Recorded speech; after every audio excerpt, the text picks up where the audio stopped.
In this lesson, we're going to look at building up extra rhythmic parts. Now, we've got our main drum bit, and then what you find with a lot of house and dubstep and other kinds of dance music is they layer it with samples and they layer it with all kinds of other rhythmic elements. Let's have a look at this firstly. So what you'll see, what I've got here is three more tracks. I've got two audio tracks and another instrument track. Now, you must be very careful when you start using audio tracks. You must be very careful not to put an audio track on a MIDI track part. Let me just show you this.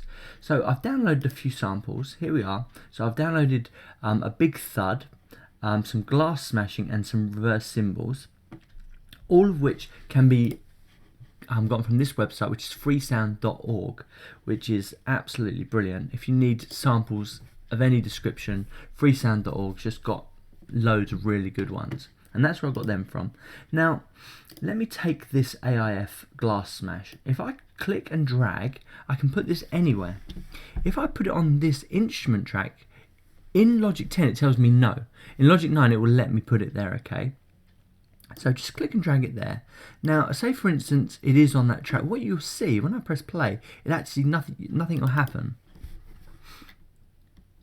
And it's the same with MIDI tracks. If a MIDI track is on an audio, or a software instrument track is on an audio track, it also won't play, okay?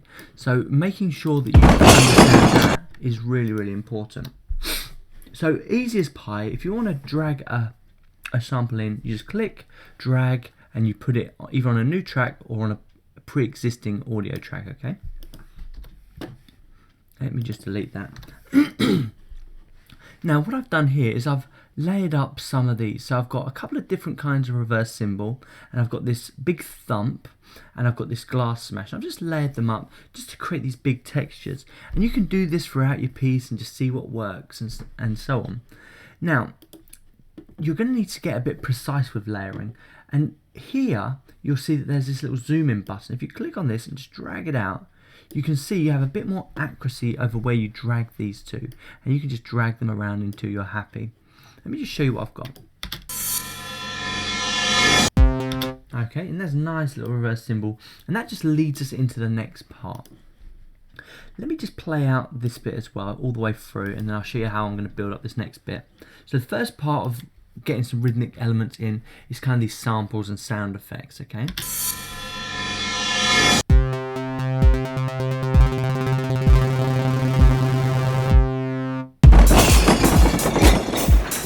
And you can imagine that in some kind of dubstep kind of drop, okay? So there's the first bit, importing audio samples. The next bit is what I've got here. I've taken my ultra beat pattern and I've copied it, and I've just made it a lot smaller. So now if I double clicking will bring up this piano roll. If you want to get rid of this piano roll, just click here, double click, and it goes away, okay?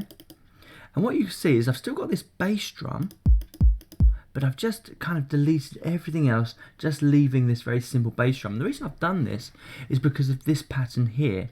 I wanted to accent every time that this sped up, I wanted to accent it with this, okay? So let me just play you that bit again.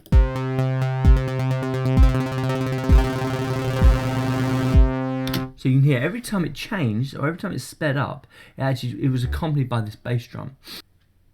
So the first thing you want to do, if you want to follow along with us, is you need to create a container for all these notes to go into.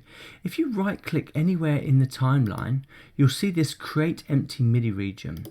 Once you've done that, then you can start putting your notes in just by double clicking, and then you can start entering your notes. So press escape, go to pencil tool, and there you go, you can start entering your notes.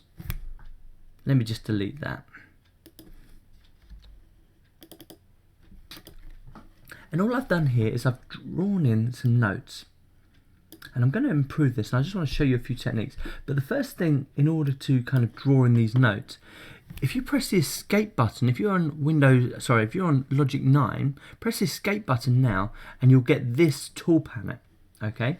If you're in Logic X, you just click on here and you've obviously got the same tool palette, and you come down to the pencil tool, and it just allows you to click, and if you get the end, you can make it smaller, and then click again, and just keep clicking. If you know that you want the same note over and over, here's a really nifty technique, okay? Go back to your pointer tool, put your playhead using this arrow here, just put your playhead where you want the next note. Click on this, press Command and C, which is copy, and then press Command and V. So Command and V just puts it next to where the playhead's going to go. So if you keep doing this, you see it's a lot quicker, and you can create that same thing. Okay. So that's how I've done that.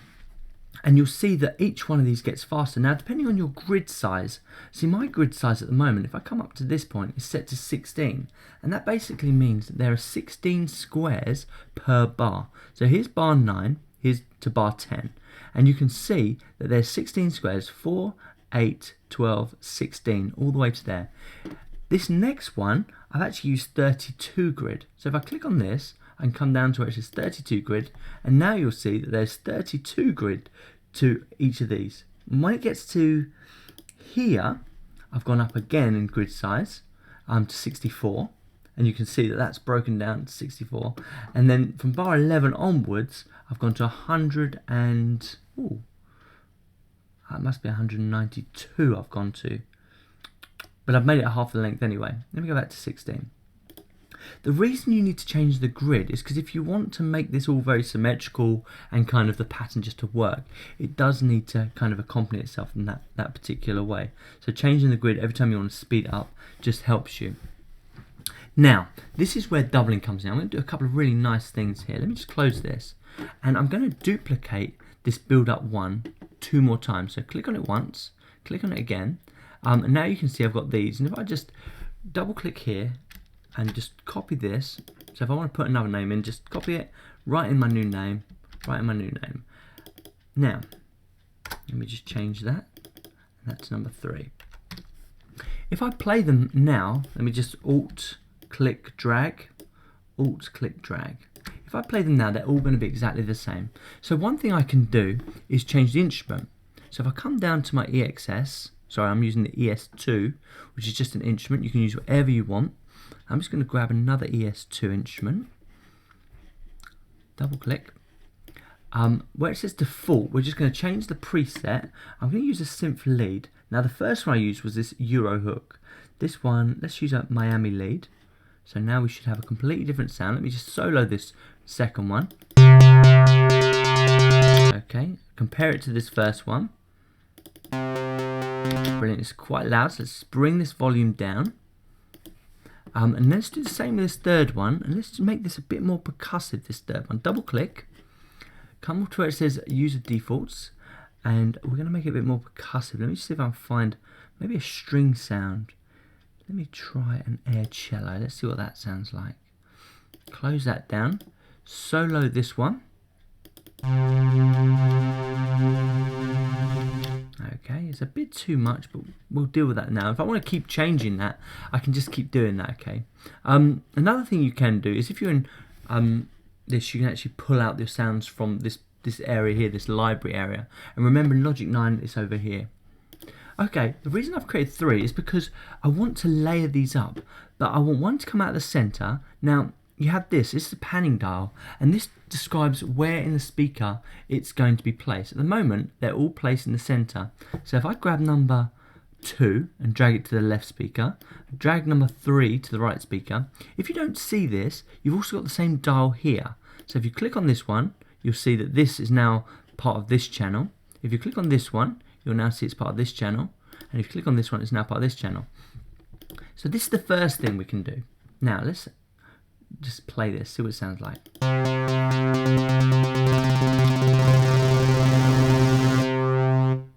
Okay, and that sounds okay, but it's still kind of the same. I want it to kind of be jumping around a little bit. So the next thing I'm going to do with my pattern is come into this editor and maybe just start deleting notes. Okay, so I'm going to delete the third note of each of these sections here.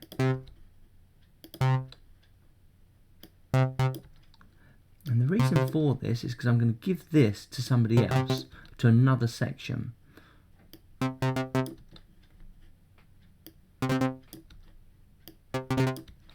Okay, let's see how that sounds.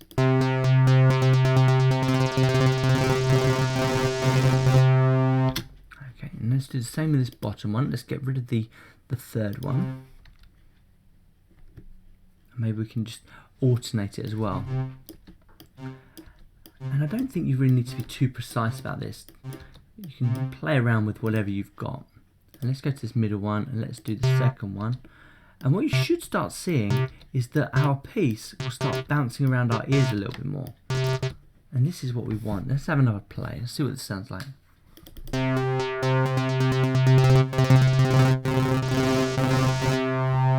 Okay, another thing that we can do, so we've worked on kind of making sure that they're bouncing. Let's use a different pitch. Currently we're using the C note, so let's go to this one and we'll use an octave above. So grab more, it's going to sound a bit hideous for a second. Then click and drag them up to the next C.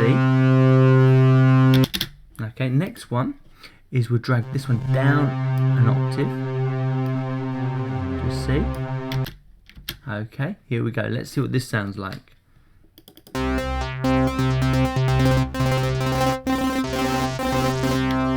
And I could refine that a little bit more, but that's just a nice little technique, and you'll see how that comes in the next lesson when we start adding our chords and our arpeggiated parts. So have a go at that, include a few different rhythmic ideas, and I'll see you in the next lesson.